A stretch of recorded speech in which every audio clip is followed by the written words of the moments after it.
have some bad news. I'm here to scare the hell out of you. I mean, that's what the media does, right? So it must be the way to talk about cybersecurity, is to scare the hell out of you. I don't think so.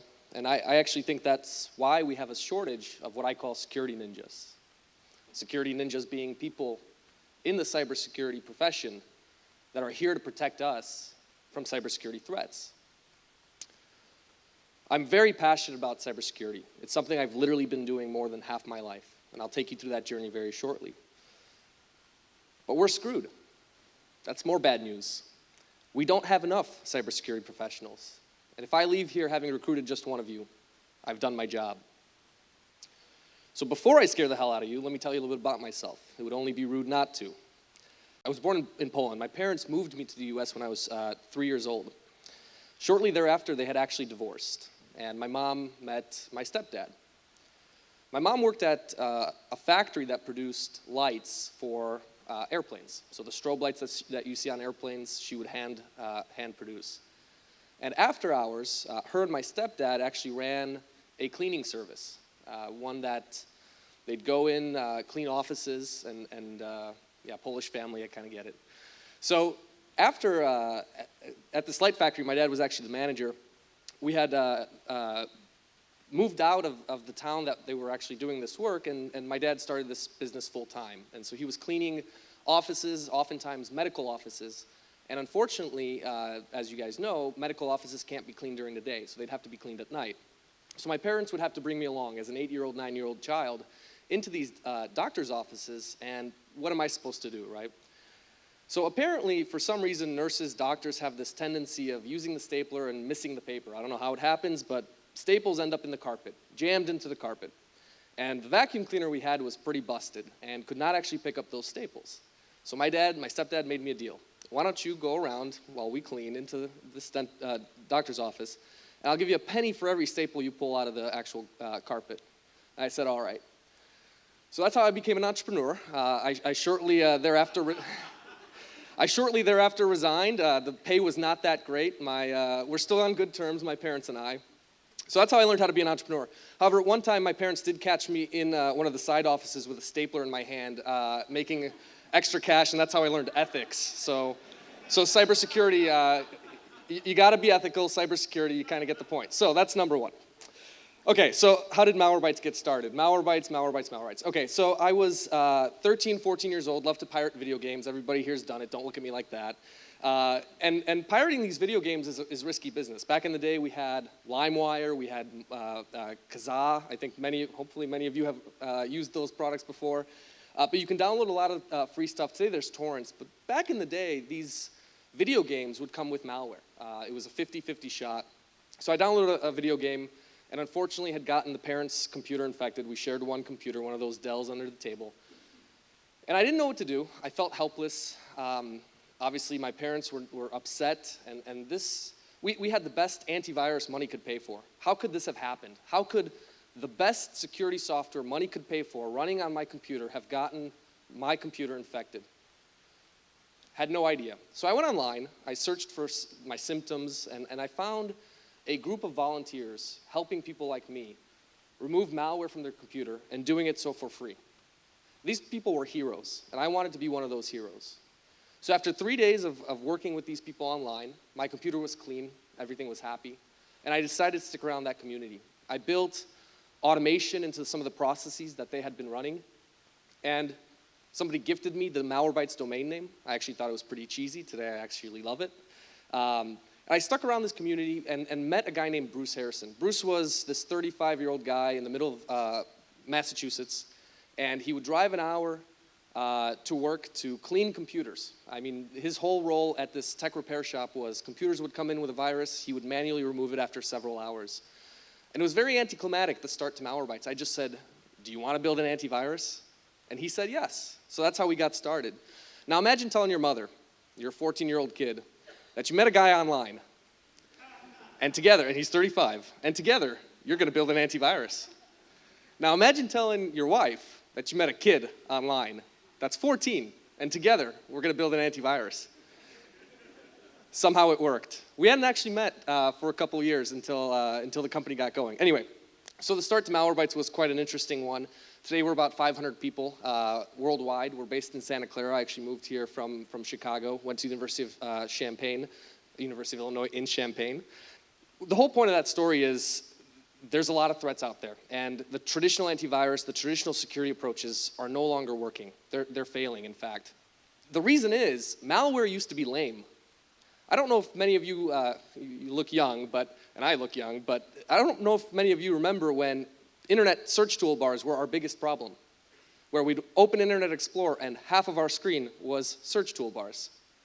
I don't know if any of you remember Bonsai Buddy. Anybody here remember Bonsai Buddy? No. Bonsai Buddy was a purple gorilla that would infect your computer, jump around on your screen, and try to sell you stuff all day long. Those were the threats of 2005 through 2010. Those were the threats we were dealing with. Those were the threats that traditional security was designed to fix and protect against. And the pace of innovation by those criminals has far exceeded the pace of innovation of security ninjas, or rather the lack of security ninjas. I firmly believe there's not enough of us to keep up with that innovation. Let's level set. Let's talk about some of the problems of today.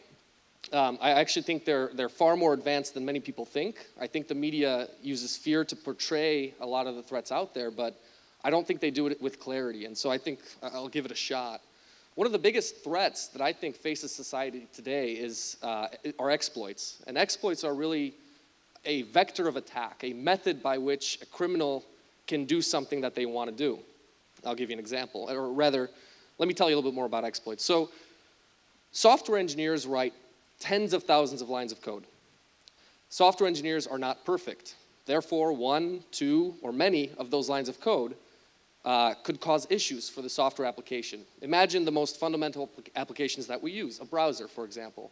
A browser's only job is to take content from the web, parse it, sanitize it, clean it up so you can see pictures, graphs, text, and so on. If it's built poorly, that browser could parse the information incorrectly and do something to your computer that it does not desire to do. And that's what an exploit is. It's the use of a vulnerability to basically do something malicious to that machine. Now, the most severe cases of this are nation states, governments using exploits to target individuals like us, other nation states. If you guys remember Stuxnet was the first virus that actually went after infrastructure. It got delivered and destroyed Iranian centrifuges, allegedly by Americans, by the United States of America. And it used 4 zero-day exploits that were unknown at the time. If you look at the Hacking Team, really bad company name, but the Hacking Team was a company in Italy that mass distributed exploits that only they knew about to nation states to use as attacks. So they got hacked. The Hacking Team got hacked. And those exploits, the only revenue source that they had was now public, and companies fixed it. They were gutted overnight. But I do believe that the use of these exploits in browsers, in office products, in your cars, the jailbreak on the iPhone is the use of an exploit. Now, we use it to jailbreak our iPhones. Criminals use it to read our emails, to read our text messages. Which brings me on to the next threat, which is ransomware. A little bit more familiar, I hope, to the group here.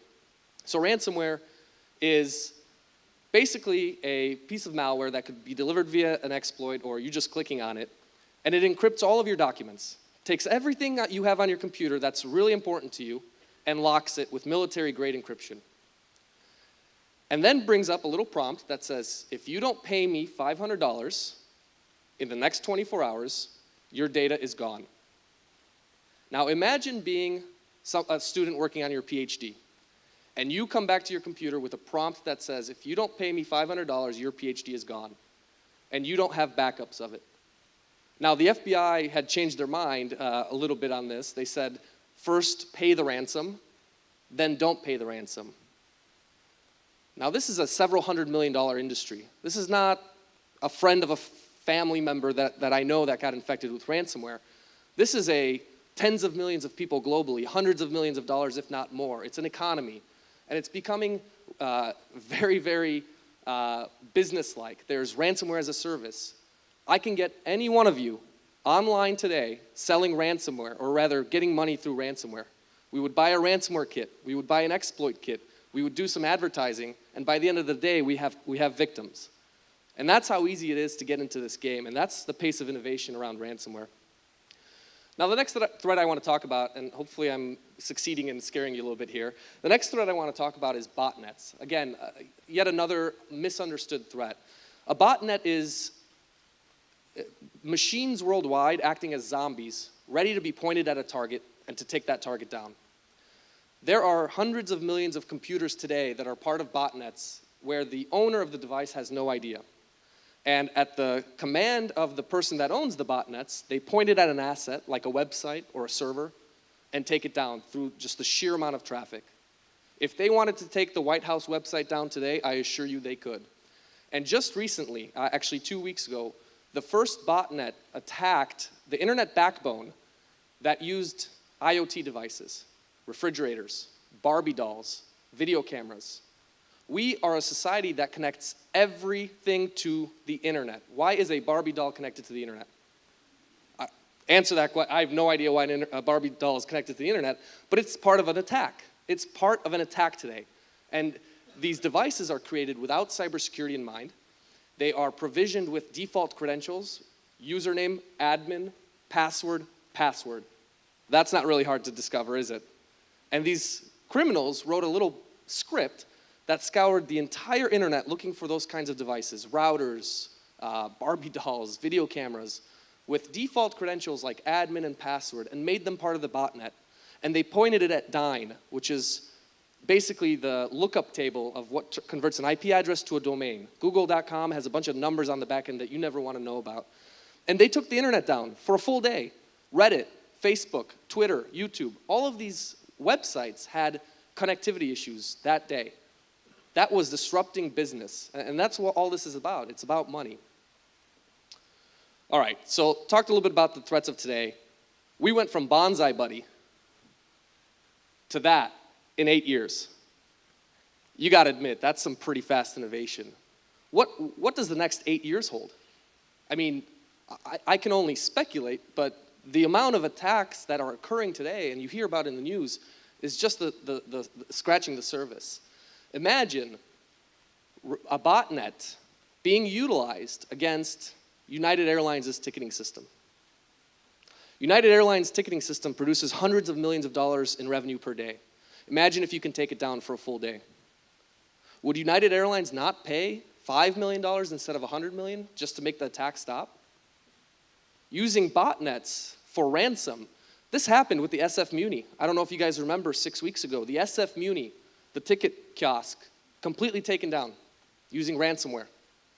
You come up to the machine and it basically said, we will not let you use this machine until they pay the ransom. This is affecting our everyday lives, and these criminals need to be stopped.